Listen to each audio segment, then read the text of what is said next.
గోమాంసం నుండి ప్యూర్ ఆవు నెయ్యి.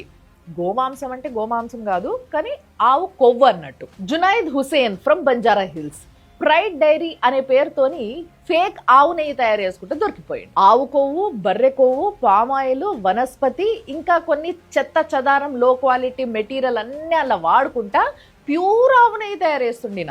460 కిలోల ఫేక్ ఆవు నెయ్యితో దొరికిండిన. అంతకు ముందు ఈ ప్రైడ్ డైరీ అనే పేరుతోని ఎన్ని వేల కిలోల నెయ్యి అమ్మిండో ఇట్లాంటిది. హైదరాబాద్ లో చాలా రెస్టారెంట్స్ కి, ఫుడ్ ప్లేసెస్ కి ఈయన గీ సప్లై చేసిండంట.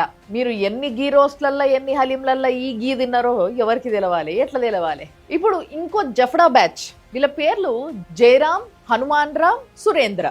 ఈ ముగ్గురు కలిసి ఈ ఫాస్ట్ మూవింగ్ కన్సూమర్ గూడ్స్ ఉంటే చూసినరా, అంటే రెగ్యులర్ గా మనం బాగా వాడే వస్తువులు అవి కూడా బ్రాండెడ్వి కల్తీ చేస్తూ ఉంటారు అన్నమాట. దేవుడి పేర్లు పెట్టుకొని వీళ్ళు చేసే పని గిది.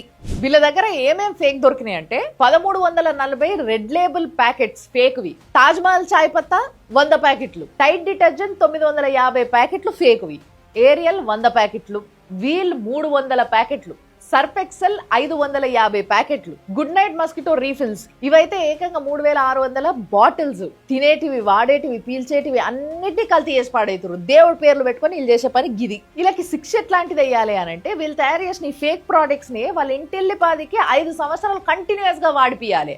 అప్పుడు దాని ఆఫ్టర్ ఎఫెక్ట్స్ ఎట్లుంటాయో తెలుస్తుంది.